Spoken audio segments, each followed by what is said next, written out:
ఆమె అవన్నీ ఏది మనసులో ఉంచుకోకుండా మీరు వెళ్ళండి, మీరు చదువుకోండి, మీరు చదువుకుంటేనే ఈ లోకం సమాజం బాగుపడుతుందని తను వెనుకుండి నడిపించింది కాబట్టి ఈరోజు మనం ఈ స్థాయిలో ఉన్నాం. ఇక్కడ కూర్చొని నేను ఇలా మాట్లాడుతున్నట్టు కూడా తన త్యాగం ఎంతో ఉందల్లా. మరియు ఈరోజు మనం చిన్న పిల్లలకి అయితేనే అక్కడ దెబ్బ తగినంటే లేచి వెళ్ళిపోతాం మనం అందరం.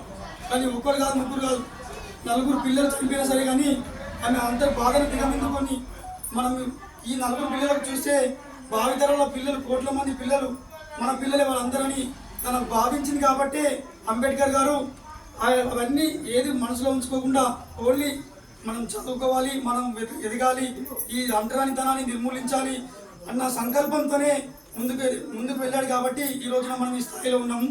ఇంకోటి ఆమె వాళ్ళ చిన్న కుమారుడు అని, మూడో కుమారుడు ఉంటాడు గంగాధర్ అని, ఆయన అనారోగ్యంతో చనిపోతాడు. చనిపోయిన స్థితిలో ఆయనకు తీసుకొచ్చి ఇక్కడ ముందు కూర్చోబెట్టి పండబెడతారు. ఇక్కడ ముందరనే అంబేద్కర్ గారు కూర్చుంటారు. కానీ అందరు ఏడుస్తూ ఉంటారు, అంబేద్కర్ మాత్రం ఆలోచిస్తూ ఉంటాడు. ఇప్పుడు చనిపోయినప్పుడు మనం అందరం తెల్లబట్ట కప్పుకొని తీసుకుపోతాం కదా, అట్లనే దానికోసం చూస్తూ ఉంటే ఒక సహచరుడు వచ్చి అంబేద్కర్ అడుగుతాడు, డబ్బులు బట్ట దేవాలని అడిగితే అంబేద్కర్ ఇట్లా ఒక జేబులో చేయబెడతాడు, తీస్తాడు, ఇంకో జేబులో చేయబెడతాడు, తీస్తాడు. కానీ ఆ రోజున అంబేద్కర్ జేబులో ₹1 లేని పరిస్థితి. అది గ్రహించాలి, ఎందుకంటే ఆయన ₹1 లేని పరిస్థితి అది గమనించిన తల్లి రమాబాయి తన ఇంట్లోకి వెళ్ళి తన పెళ్ళైన వీటిలో మొట్టమొదటి చీర, తెల్ల చీర ఒకటి ఒక పక్కగా చింపుకొని అది తీసుకొని వచ్చి కప్పుకొని తీసుకొని పోయి అది దాన సౌకర్యం అనండి ముగించుకొని వచ్చాక తెల్లని దాకా ఏడుస్తుంది. అప్పుడు అంబేద్కర్ అనుకుంటాడు, నేను ఈ దేశంలో ప్రతి ఒక్కరికి అంతా ఎంత కావాలన్నా వాళ్ళకందరికీ మంచి చేసినా కానీ నా భార్యకు మాత్రమే ఏం మంచి చేయలేను. ఒక తిండి లేదు, ఒక సుఖం లేదు, ఒక డబ్బులు లేదు, కానీ అందరికీ ఇంత మంచి చూసుకుని నా భార్య ఒక్కదానికి మోసం చేసినా అని కుంగిపోతాడు అంబేద్కర్. పోయి అడుగుతాడు, అప్పుడు రమాబాయి నీకేమన్నా తప్పు చేసినంటే నాకు క్షమించంటే, అప్పుడు సాహెబ్ మీరు నాకు ఏం తప్పు చేయలేరు, మీరు నా కళ్ళల్లో తప్పుందని మీరు అనుకుంటారు, కానీ ఇది నా తల్లి పేరు కాబట్టి కొంచెం బాధ ఉందని ఇంత బాధపడుతున్నా, అంతేగాని ఇంతమంది కోట్ల మంది పిల్లలు నాకు కాబోయే పిల్లలు ఉన్నారు కాబట్టి ఈ బాధ ఏదో తల్లి పేరు బాధ ఉంది కాబట్టి కొంచెం బాధపడి నా అందరు నేను ఉంటా, మీరు ఏం చింతించకండి, మీరు వెళ్ళండి, చదువుకోండి, అమెరికాకు వెళ్ళండి అని అమెరికాకు పంపించినటువంటి రోజులు ఉన్నాయి. అటువంటి రోజుల్లో ఆ కాలంలోనే అంత ధైర్యం చేసింది కాబట్టి అటువంటి గొప్ప మహిళ మన రమాబాయి గారి జయంతికి మీరు అందరూ వచ్చినందుకు నాకు చాలా సంతోషం ఉంది.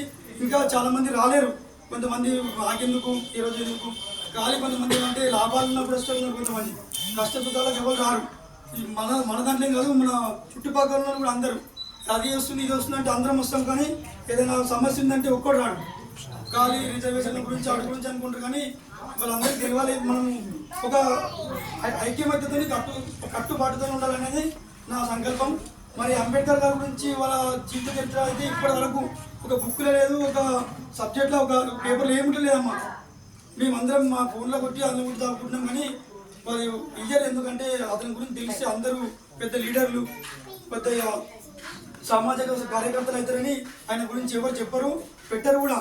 అటువంటి మన ప్రభుత్వాలు అటున్నాయి కాబట్టి అన్నింటినీ మనం ఇప్పటి నుంచైనా సహకరించుకొని మనం కలిసిమెలిసి ఉండి అవన్నీ అంబేద్కర్ గారి గురించి ప్రతి ఒక్కరికి ముందు మీరు అమ్మలు మీకు తెలియాలి. ఎందుకంటే మీరు ఎవడో చెప్పింది అంటారు, వీళ్ళు చెప్పింది అంటారు, వీరికి వానికి ఇది చెప్పి ఓటేసి అదేసి వేసి వాడు ఎవడో ఒకడు వస్తాడు, అది ఇస్తాడు, ఇది ఇస్తాను చెప్తారు, చీరలు ఇస్తామని చెప్తారు, అది చేస్తాం ఇది చేస్తామని చెప్తారు, ఓటేసి అయిపోతుంది.